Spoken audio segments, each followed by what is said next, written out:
देखो कहां पर है वो। रोना टिकू, वो सामने सो रहा है। हे, उठ।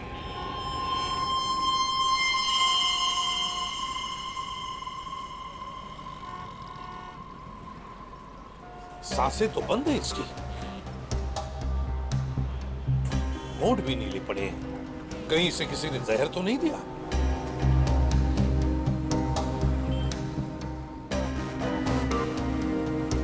ये देखो, सुई चुभोई है किसी ने, लगता है जहर उसी से दिया गया है। इसके पास जो पार्सल था बॉक्स वाला, वो ढूंढो। देखो उस पार्सल को ढूंढो।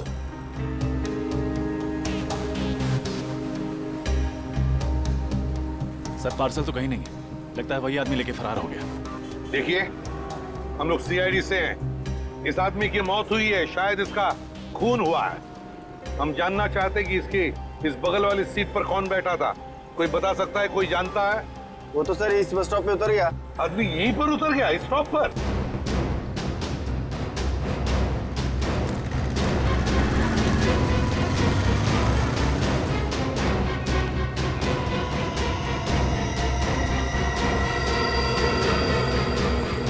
अचानक कहाँ गायब हो गया सर? वही तो, गायब कहां हो गया ये अचानक? और फिर ऐसी क्या कीमती चीज है उस लकड़ी के बॉक्स में जिसकी वजह से एक के बाद एक खून होते जा रहे हैं?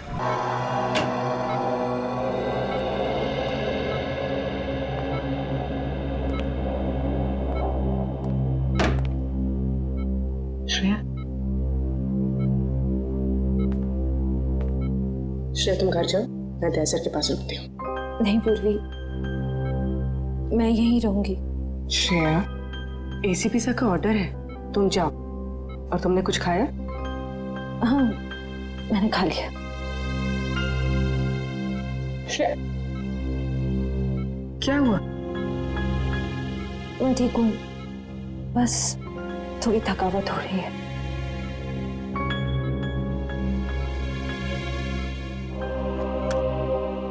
लो, पानी पियो। मैं पानी नहीं पी सकती। नहीं पी सकती मतलब? सॉरी पूर्वी, मैंने तुमसे झूठ कहा कि मैंने खाना खा लिया। मेरा व्रत है। व्रत? दया सर जल्दी ठीक हो जाए इसीलिए? सिर्फ दया सर के लिए नहीं, हमारी पूरी टीम के लिए। पूरी टीम के लिए? अगर एसीपी सर को पता चलेगा ना तो वो बहुत नाराज होंगे। पूर्वी प्लीज, एसीपी सर से कुछ मत कहना। तुम बाहर आओ। चलो पूर्वी, चलो।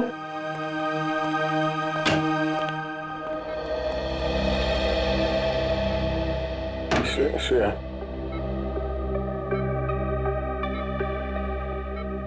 श्रेया, ये लड़की श्रेया मेरे लिए सब क्यों कर रही हो? ऐसे कहूं?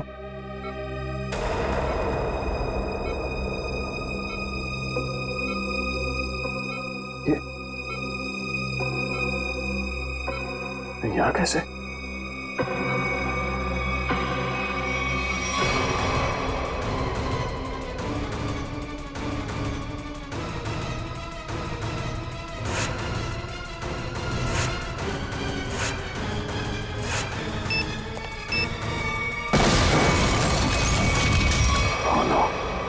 बॉम्ब ब्लास्ट, मैं यहाँ नहीं रह सकता।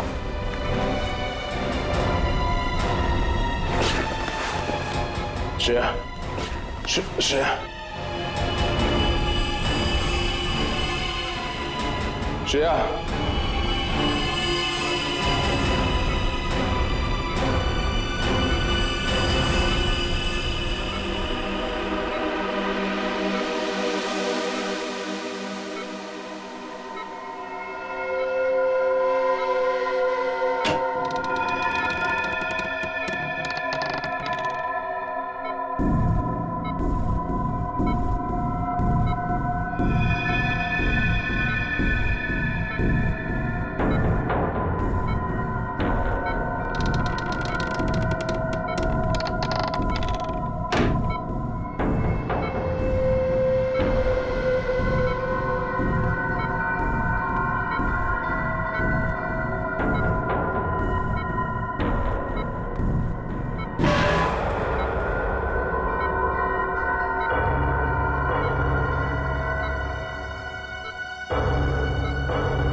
कागज में देश के कुछ ऐसे लोगों के नाम हैं जो बहुत ही बड़े और नामचीन हैं, और यही लोग हमें हमारी मंजिल तक पहुंचाएंगे। पर क्यों? इनकी कमजोरी के कारण इन्हें सिर्फ एक चीज से प्यार है, पुरानी आर्ट। मगर इन लोगों में से किसी ने हमारे साथ धोखा किया या गद्दारी की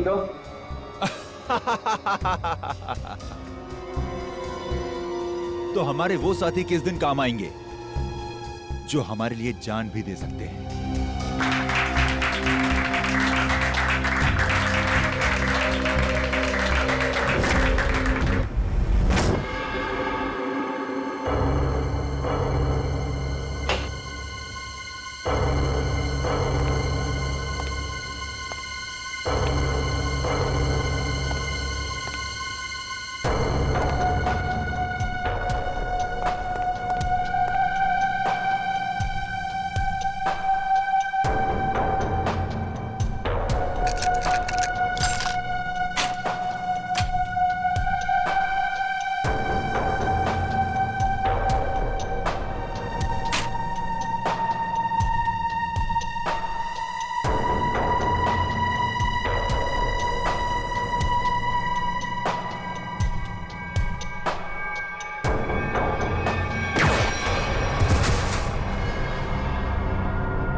जल्दी चलिए, हटिए।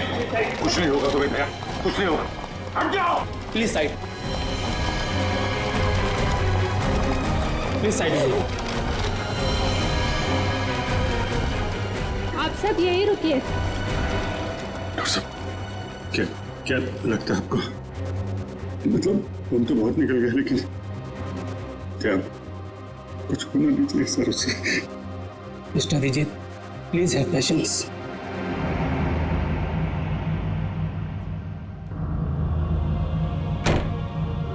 सर को कुछ नहीं होगा दया को, कुछ नहीं होगा। पहले भी ऐसे कई झटके खा चुका है वो। पिछले हफ्ते गोली लगी थी और अब इस बार बॉम्ब ब्लास्ट। समझ में नहीं आता इसका और हॉस्पिटल का नाता कब टूटेगा। वैसे अभिजीत, ये ब्लास्ट हुआ कैसे है? पता नहीं सर, अचानक एक धमाका हुआ और मेरी आंखों के सामने उसकी कार की धज्जियां उड़ गई। सर मुझे लगता है इस ब्लास्ट का संबंध उस औरत की मौत से है जिसे हमने डीसीपी चित्रोले के ऑफिस के बाहर देखा था।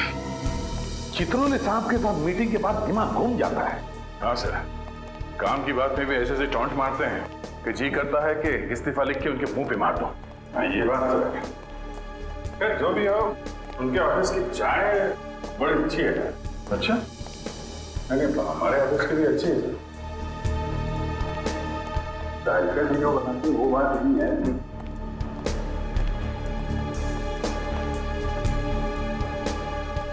सर आप लोग लिफ्ट से आइए, मैं गाड़ी लेकर आता नीचे। ठीक है?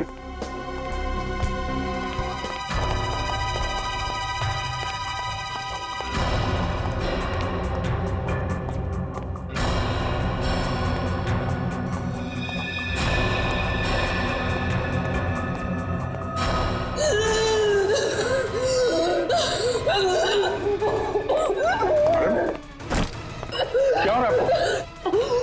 आपकी तबीयत तो ठीक है?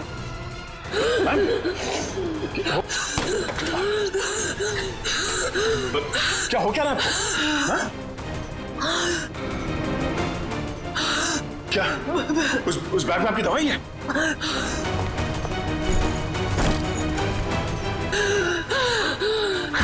मैम, इसमें तो कोई दवाई नहीं है। हाँ? क्या हो क्या रहा है? क्या हो? क्या क्या क्या हुआ क्या इनको? नहीं, कौन है? इसकी तो सांस बंद होने लगी है। कहीं से अस्थमा का अटैक तो नहीं? हॉस्पिटल गाड़ी लेके आओ जल्दी। घबराओ मत। लड़की बेचारी ठीक हो जाएगी तो अच्छा है। उसके पास कोई आइडेंटिफिकेशन भी नहीं जिसके जरिए हम उसके घर वालों को इन्फॉर्म कर सके। अरे डॉक्टर साहब, कैसी है लड़की? आपने उन्हें लाने में देर कर दी। She is dead. क्या? हमने तो पूरी कोशिश की थी, मगर ऐसे पेशेंट को अपने पास कोई दवाई वगैरह रखनी चाहिए। हाँ, ना तो हमें कोई दवाई मिली और ना ही उनके पास वो अस्थमा पंप था। नहीं, अस्थमा नहीं था उसे। दरअसल उसे कोई बीमारी ही नहीं थी। तो फिर? उसे इंटरनल पॉइजनिंग हुआ था।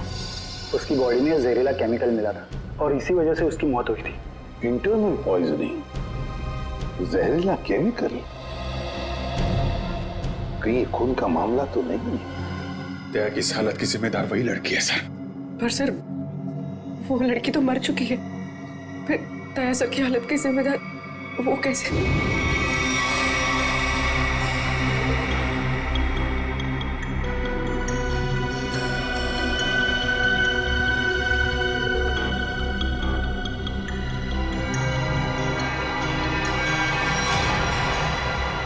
माय गॉड, बॉस इस लड़की के पेट में तो बॉम्ब है। क्या? लड़की के पेट में बॉम्ब है? मतलब ये ह्यूमन बॉम्ब है, मानव बॉम्ब? हाँ। तो साहब ये तो डेटोनेटर वाला बॉम्ब है। इस लड़की के शरीर पे इस बॉम्ब का डेटोनेटर मिला? नहीं दया, इसके शरीर में कहीं भी डेटोनेटर नहीं है। डेटोनेटर के बिना बॉम्ब फटेगा तो नहीं ना? फटेगा सचिन, फटेगा, क्योंकि इस बॉम्ब का केमिकल लीक हो चुका है। उसी की वजह से इसके पेट में जहर फैला, इस लड़की की मौत हो गई। अब ये बॉम्ब कभी भी फट सकता है। देखो जरा डॉक्टर साहब, अरे प्लीज। मुझे पहले से शक था कि शायद ऐसे कुछ होने वाला है। रजत सर, रजत संभाल के। सर कौन सी तार काटूं? एक मिनट, ये लाल वाला काटो, संभाल के।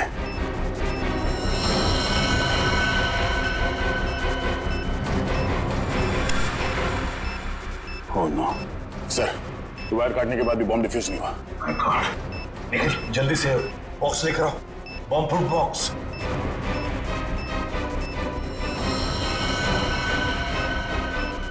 सर संभाल के। एक मिनट,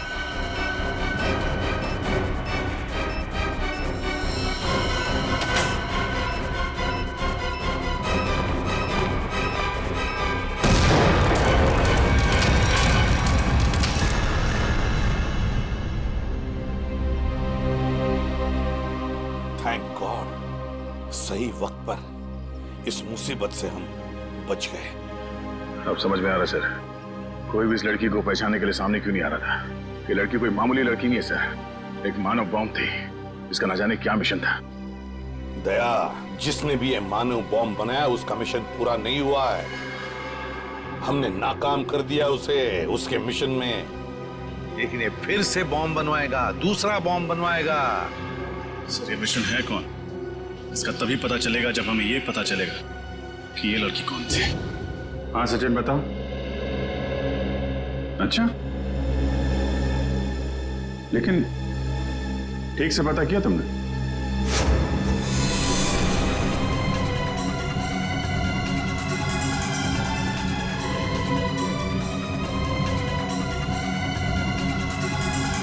उस लड़के के गुमशुदा होने की रिपोर्ट किसी भी पुलिस स्टेशन में नहीं लिखाई गई। हाँ, मानव बॉम्ब थी वो। देखो सचिन, ऐसे कोई सामने आएगा नहीं। उसकी फोटो सारे अखबार, इंटरनेट, न्यूज चैनल सब जगह भिजवा दो, कोई तो पहचानेगा। नहीं तुम ये करो, फिर मैं बताता हूँ आगे क्या करना है।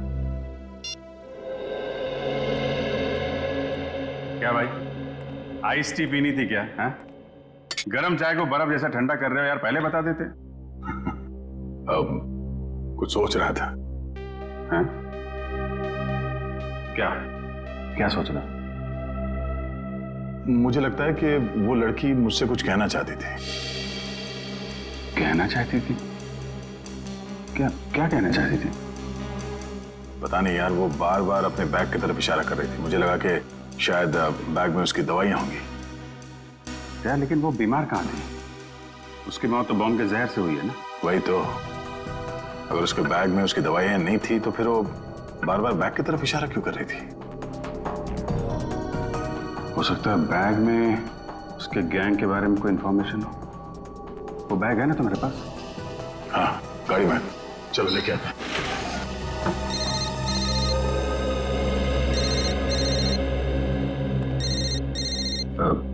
तारिका जी है।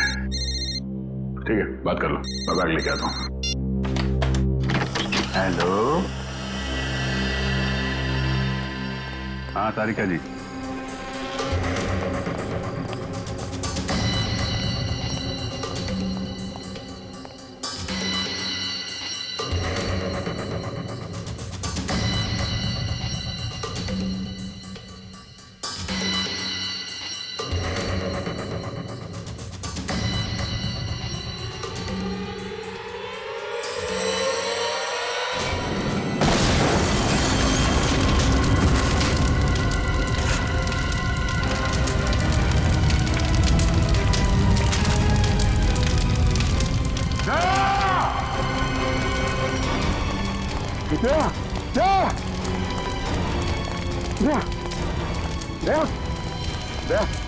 आंखें खोलो, दया, दया कुछ तो बोलो। अभिजीत, दया पे हमला उस बैग की वजह से ही हुआ है। हाँ सर, दया ने देख लिया होगा उस बैग के अंदर क्या है। मुजरिमों के लिए खतरा बन गया तो जाने सर उस बैग में ऐसा क्या होगा जो उन लोगों ने दया सर पर हमला कर दिया। दया की जली हुई गाड़ी का एक एक पुर्जा चेक करने को साळुंखे को कोई ना कोई बड़ा चक्कर है, कोई ना कोई बहुत बड़ा चक्कर है।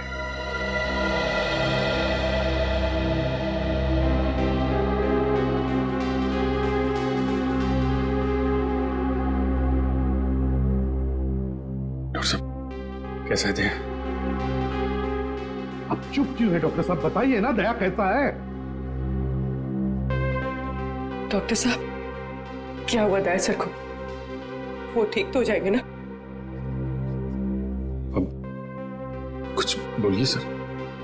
देखिए, हमने उनकी जान तो बचा ली है, लेकिन इस समय वो कोमा में है।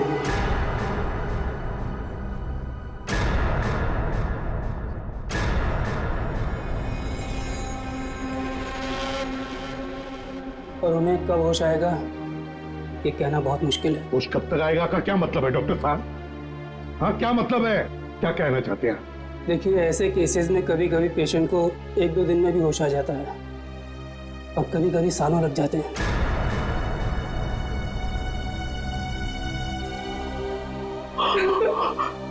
ऐसा नहीं हो सकता, ऐसा नहीं हो सकता सर। नजर को उठना होगा, ऐसा नहीं हो सकता सर। कुछ नहीं होगा दया को, कुछ नहीं होगा। दया एक फाइटर है, फाइटर, सीआईडी का जांबाज फाइटर। मौत के साथ कई बार जूझ चुका है वो, और इस बार भी जीतेगा, इस बार भी जीतेगा वो।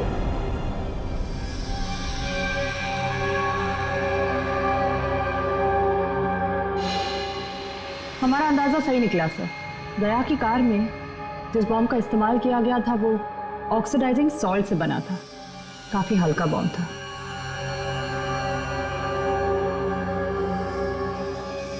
क्या हुआ सर? कोई खास बात? हाँ हाँ, ये देखो। जानते हो तारिका ये क्या है? ये एक लकड़ी का टुकड़ा है, और ये लकड़ी का टुकड़ा बहुत ही अच्छी क्वालिटी का है। मगर मिला कहां से ये लकड़ी का टुकड़ा? लेदर बैग के इस जले हुए टुकड़े पर से। वो लेदर बैग जो उस लड़की के पास था। देखो,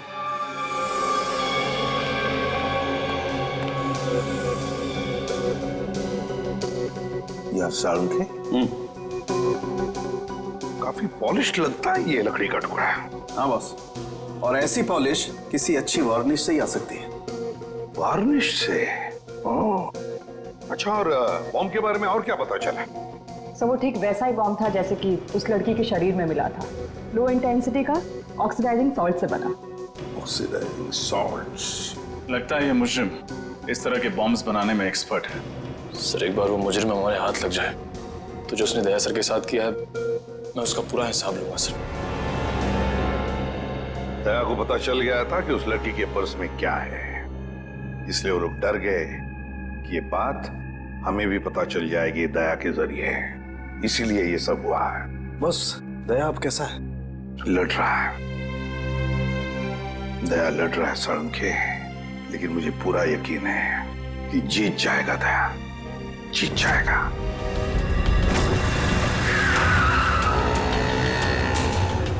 डीसीपी सर के ऑफिस के लिए यही रास्ता जाता है। वो लड़की भी इसी तरफ से आई थी। चल के पूछते हैं, शायद किसी ने देखा हो।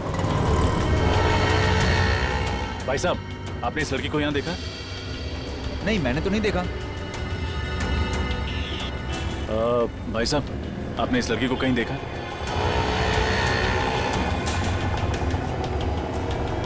भाई साहब, गौर से देखिए, आपने इस लड़की को कहीं देखा? मगर ये तो जी, इसकी मौत हो चुकी है। मगर कैसे? उसी तो भली चंगी थी। उस दिन किस दिन की बात कर रहे हो? बुधवार की? हाँ साहब, बुधवार की बात कर रहा हूँ। इनके हाथ में एक बड़ा सा बैग था, भूरे रंग का। काफी हड़बड़ी में थी, एक आदमी से टक्कर होते होते बची और उस पर बरस पड़ी। इसके साथ कोई और भी था? नहीं साहब, बिल्कुल अकेली थी। लाजवाब रेस्टोरेंट से बाहर निकल रही थी। लाजवाब रेस्टोरेंट कहाँ पे है ये? वो साहब, वो रहा लाजवाब रेस्टोरेंट। रेस्टोरेंट में स्विमिंग पूल पहली बार देख रहा हूँ। हाँ सर, आइए। कहाँ बैठना पसंद करेंगे सर आप? जिस काम के लिए हम आए हैं वो खड़े रहकर भी हो सकता है। मैं कुछ समझा नहीं सर। सीआईडी। सीआईडी? जी, इस फोटो को गौर से देखिए। बुधवार को दोपहर 3 बजे के करीब ये लड़की आपके रेस्टोरेंट में आई थी? हाँ सर, आई तो थी, पर ये तो... जी हाँ, ये मर चुकी है। Oh my God! और आप लोग इसके खूनी को ढूंढते ढूंढते यहाँ तक आ पहुँचे? खूनी तक पहुँचने के लिए कब कहाँ सुराग मिल जाए ये कोई नहीं बता सकता। अरे अनुराग। जी सर। जरा इधर आना। सर, उस दिन टेबल नंबर 2 पे इसी की ड्यूटी थी सर। क्या हो सर? ये लोग सीआईडी से हैं और इनके सवालों का सही सही जवाब देना। इस लड़की की मौत हो गई है। मौत? जी हाँ, मौत। इस लड़की के बारे में कुछ जानते हैं आप? हाँ साहब, ये लड़की बुधवार को यहाँ आई थी और काफी घबराई हुई थी सब। अकेली आई थी? हाँ साहब, पहले तो अकेली आई थी, बाद में एक आदमी इससे मिलने के लिए आया था। अच्छा, एक आदमी आया था मिलने से? हाँ साहब, सूट बूट टाई और हैट पहना हुआ था। दोनों ने आपस में क्या बात की, कुछ सुना तुमने? नहीं साहब, पर उस आदमी के हाव भाव से ऐसा लग रहा था जैसे कि उस लड़की को डांट रहा हो। डांट रहा? हाँ साहब, और उस आदमी ने एक घड़ी भी दी मैडम को हाथ में पहनने वाली, और शायद वो समझा रहे थे कि घड़ी चलती कैसे है। जरूर वो घड़ी ही उस बॉम्ब का डेटोनेटर होगी। बम? किस बम की बात कर रहे हैं सर आप? कोई नहीं। उस आदमी का चेहरा याद है तुम्हें? नहीं साहब, वो आदमी के नजदीक में जब भी जा रहा था वो हेड से अपना चेहरा छुपा ले रहा था। इस रेस्टोरेंट में सीसीटीवी कैमरा तो होगा ही ना? नहीं सर। कमाल है, रेस्टोरेंट में स्विमिंग पूल है, सीसीटीवी कैमरा नहीं। अच्छा, उन्होंने पेमेंट कैसे की थी? कार्ड से? कैश किया था सर। क्या कहा तुमने? टेबल नंबर 2 पे बैठे थे? हाँ सर, वहाँ है टेबल नंबर 2। शायद इस टेबल और इन कुर्सियों पर अभी भी उन लोगों की उंगलियों के निशान हो। एक काम करते हैं, ये फर्नीचर डॉक्टर साळुंखे के पास भिजवा देते हैं।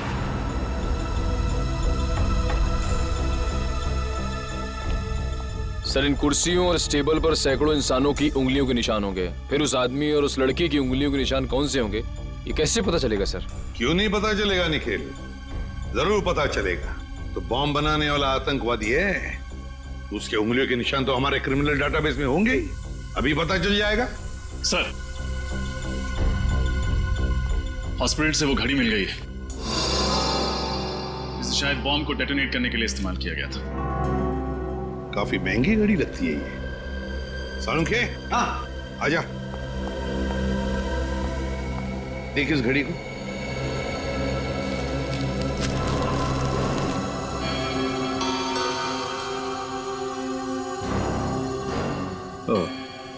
बस रजत का अंदाजा एकदम सही है। दरअसल ये घड़ी ही डेटोनेटर है। ये देख रहे हो ये?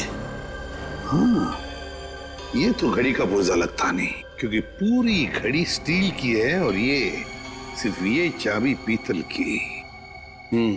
और ये चाबी ही डेटोनेटर है।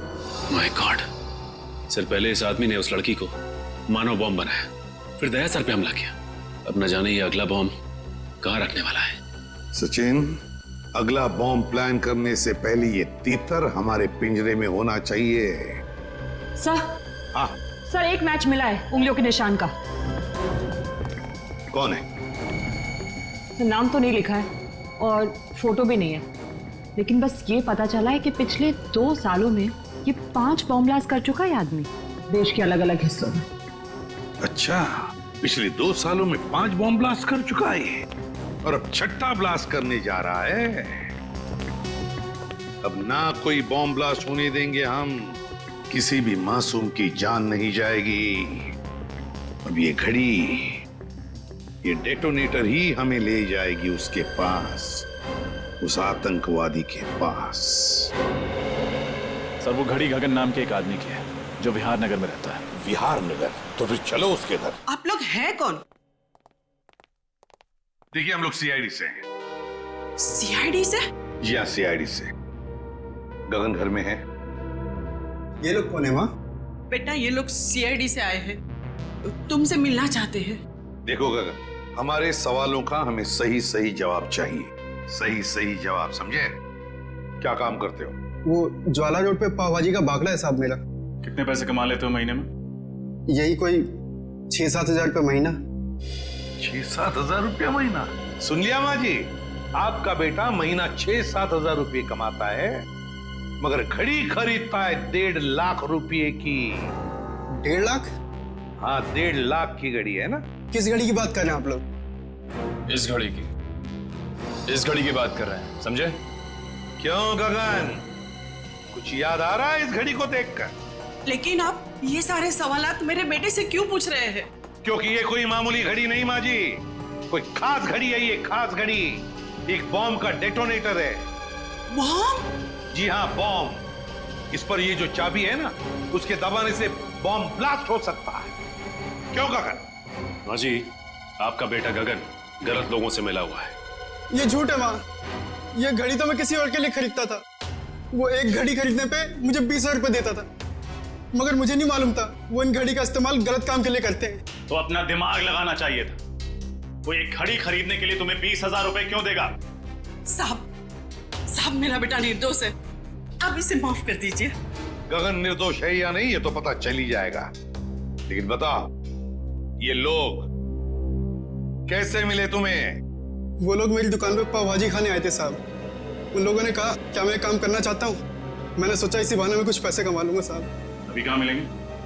पता नहीं साहब, जब इनको जरूरत होती है ये फोन करके खुद ही संपर्क कर लेते हैं मुझसे। जब उन्हें जरूरत होती है तो वो खुद संपर्क कर लेते हैं। अब तो हम संपर्क करेंगे उनसे, हम संपर्क करेंगे। जी मालदार पार्टी है बॉस, 5 करोड़ का रोकड़ा लेकर आई है, पर माल उसको अब भी चाहिए। 5 करोड़ का माल? तुमने पता किया वो किस गैंग का है? नहीं बॉस, ये तो मैंने पूछा ही नहीं। बेवकूफ, हमारे इस धंधे में किसी पे भरोसा नहीं किया जा सकता। तुम्हारी इस मालदार पार्टी पे मुझे शक हो रहा है। कौन हो तुम और अंदर कैसे घुस आए? बॉस, यही तो है वो मालदार पार्टी। हम तुम पर भरोसा करते, तुम हम पर शक करते, हमारा तलाशी लेते तुम। हम इधर पे डील करने को आया, तुमको क्या लगता है हम जेब में गन लेके घूमते? तुम सोचता है कि हम जेब में ऐसे हाथ डालेगा और ऐसे डंडी करेंगे? मोबाइल। नाम क्या है तुम्हारा? डोगा। किस तरह का बॉम्ब चाहिए तुम्हें? मानव बॉम्ब। तुम गलत जगह आए हो। जी नहीं, बिल्कुल सही जगह आया हूं मैं। इस लड़की को मानव बॉम्ब तुम ही ने बनाया ना? कौन हो तुम? सीआईडी। ढूंढ डालो इन सबको। फायर!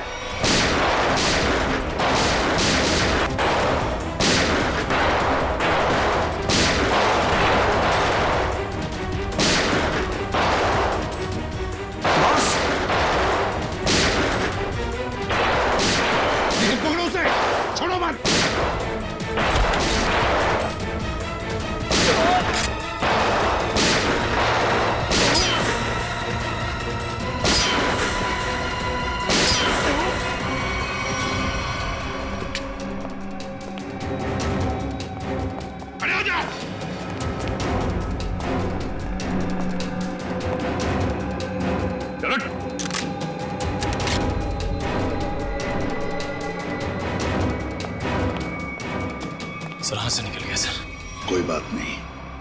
शालीन भाग गया, लेकिन कब तक और कहां तक भागेगा? हाँ साहब, मैं ही हूँ शालीन का खास आदमी, उसका राइट हैंड। दया की गाड़ी में वो बम शालीन नहीं रखवाया था साहब। लोगों को मानव बम भी वही बनाता है साहब। ये फोटो देखो।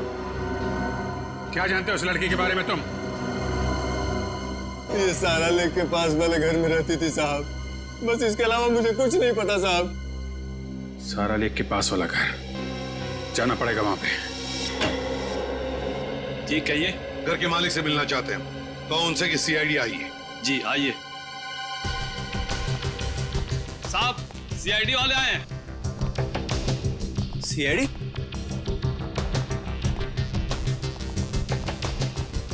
तुम जाओ।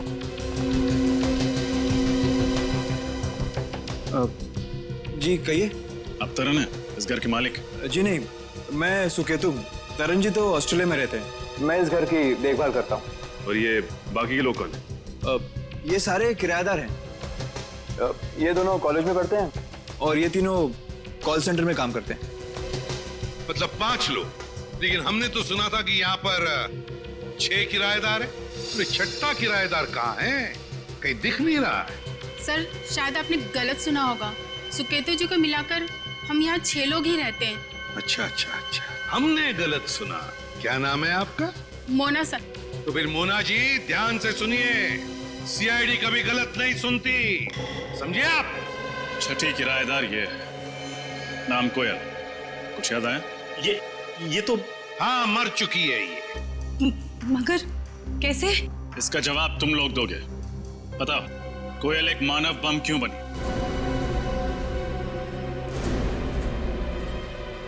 कोयल मानव बम थी? बस करो ये नाटक और चुपचाप बताओ, क्यों छुपा रहे हो तुम लोग हमसे कोयल के बारे में? बताओ जल्दी। सर, हम कुछ नहीं छुपा रहे, हम बेगुनाह हैं सर। बेगुनाह लोग झूठ नहीं बोलते, समझे? सचिन, सबको ब्यूरो ले चलो। रुकिए सर, मैं आपको बताती हूँ कि सच क्या है। सर, 5 दिन पहले रात 1:30 बजे ये आवाज कैसी? कोयल! ये क्या किया तुमने? कौन था ये? इसकी तो नासी नहीं चल रही है, ये मर चुका है। हे भगवान, कोयल तुमने खून कर दिया, अब क्या होगा? नहीं, मैंने इसे जानबूझ के नहीं मारा। ये इंसान हमारे घर पे चोरी करने घुसा था और मैंने इसे देख लिया और मुझ पे हमला करने लग गया और मैंने अपनी आत्मरक्षा करने के लिए इस पे गोली चला दी। ऐसे कैसे गोली चला दी तुमने? गन दिखाकर इसे डरा भी तो सकती थी, हमें बुला लेती। सब कुछ इतनी जल्दी हो गया, कुछ समझ ही नहीं आया मुझे। लेकिन तुम्हारे पास गन कहाँ से आई? सॉरी सिमरन, मैंने तुम लोगों को बताया नहीं। ये गन हमेशा मेरे पास रहती है और सच्ची में इस गन का मेरे पास लाइसेंस भी है, सच्ची बोल रही हूँ। अब करना क्या है? सीआईडी को बुलाते हैं और सब सच बता देते हैं। हाँ, नहीं सिमरन, तुम ऐसा मत करो प्लीज। देखो, सीआईडी मेरी बात में भरोसा बिल्कुल नहीं करेगी, वो लोग मुझे फांसी पे चढ़ा देंगे। कोयल ठीक कह रही है, सीआईडी तो क्या, सुकेतु और बाकी के लोगों को भी इसकी बात पर भरोसा नहीं होगा और बेवजह इसकी जिंदगी खराब हो जाएगी। और वैसे भी ये आदमी कोई नेक इंसान तो था नहीं, चोर उचक्का ही था। एक काम करते हैं, इस लाश और इस राज को किसी ऐसी जगह दफना देते हैं जहां से फिर कोई ढूंढ ना पाए। एक खून पर पर्दा डाला तुम दोनों ने। लगता है चोर यहीं से है। सर। हाँ। क्या निकल? सर, इस दरवाजे के इस साइड का कांच जानबूझ के तोड़ा गया है सर, ये देखिए।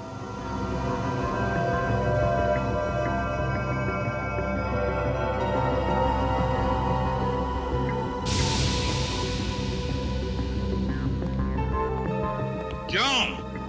दरवाजे का कांच टूटा हुआ है और दरवाजे के वहां खून पड़ा है। भूल गए साफ करने के लिए? बाकी जैसे सब कुछ साफ किया है? क्यों? चुपचाप बताओ, कहां पे छुपा के रखी है उस चोर की लाश? बताओ जल्दी। सर, पास की जमीन में ही गाड़ के रखी है। बताए तुम लोगों ने कितना बड़ा जुर्म किया, क्या सजा होगी तुम लोगों को? चलो दिखाओ हमें, कहां पे गाड़ी है लाश?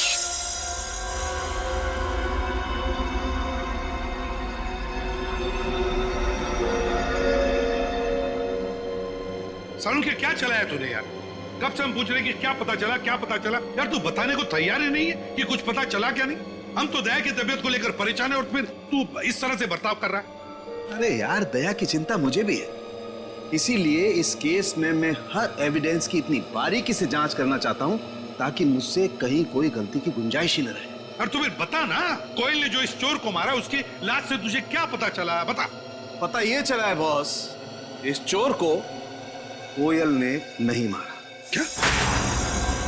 लेकिन कोयल के दोस्तों ने तो बताया कि उसने अपनी जान बचाने के लिए इस चोर को गोली मारी थी। नहीं रजत, ऐसा नहीं हो सकता, क्योंकि इस चोर पे जो गोली चली है वो कोयल की गन से नहीं चली। तो क्या फिर इस चोर ने अपनी ही गन से अपने आप को मार लिया? नहीं सचिन, गोली चोर की इस गन से भी नहीं चली। गोली इस चोर की गन से भी नहीं चली, गोली कोयल की गन से भी नहीं चली, तो तुम्हारे कहने का मतलब है कि किसी तीसरी गन से गोली चली? मतलब उस वक्त कोई तीसरा आदमी भी था वहां पर? हाँ बॉस, बिल्कुल, वहां पर कोई तीसरा आदमी भी जरूर था। दरवाजे के पास जो सूखा हुआ खून आप लोगों को मिला है वो ना तो इस चोर का है और ना ही कोयल का है। कौन है ये तीसरा आदमी?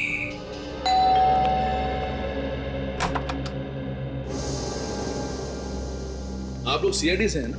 और आप मिस्टर तरन हैं, इस घर के मालिक? जी, देखा, मैंने कहा था ना।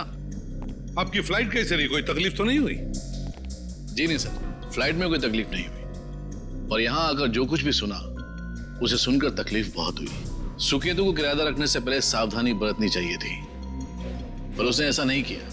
सर, मैं तो ये सोच चुका हूं कि अब इस घर में कभी कोई किराएदार रखूंगा ही नहीं, और ये लोग भी आज ही इस घर को खाली कर रहे हैं। नहीं नहीं नहीं नहीं नहीं, अब तो इस घर से कोई बाहर नहीं जा सकता जब तक हमारा इन्वेस्टिगेशन पूरा नहीं होता। और आप सबको हमारे साथ फोरेंसिक लैब आना पड़ेगा खून देने के लिए। खून देना होगा? लेकिन हमारा खून लेने से क्या होगा?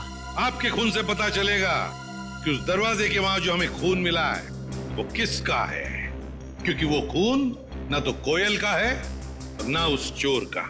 लेकिन ये कैसे हो सकता है? ऐसा ही हुआ है, वो खून किसी और आदमी का है। इस केस में कोई तीसरा आदमी भी शामिल है। मतलब कोयल ने सिमरन और मोना को झूठी कहानी सुनाई थी? कोयल ने झूठ कहा या फिर सिमरन या मोना ने, ये तो पता चल ही जाएगा डीएनए टेस्ट के बाद। तब तक हम देखते हैं वो खून किसका है।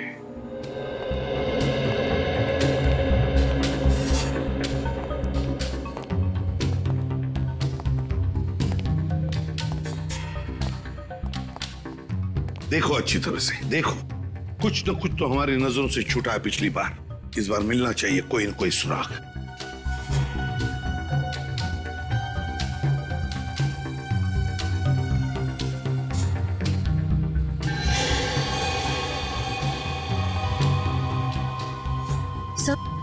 हाँ। सही है, देखिए पर्दा अटकाने का वहां पड़ा हुआ था। हाँ, खून भी लगाया इस बार। ये देखो, ये हुक यहां पर था। हो सकता है ये तीसरा आदमी गुनाह करके यहां से भाग रहा होगा, तो इस हुक से टकराया और उसका खून नीचे गिर गया। सर, हाँ, ये देखिए, सोने की अंगूठी। सोने की अंगूठी? किसकी है ये सोने की अंगूठी? हाँ? सर, हम तो अंगूठी पहली बार देख रहे, ये हम में से किसी की भी नहीं है। सर, यहाँ तो हर आदमी एक दूसरे को बचाने में लगा हुआ है। सच क्या है कोई बताना ही नहीं चाहता। चलो कोई बात नहीं, अगर आप नहीं बताना चाहते तो वो जौहरी बताएगा जिसने ये अंगूठी बनाई है, और जौहरी का नाम है वीजे, विराज ज्वेलर्स।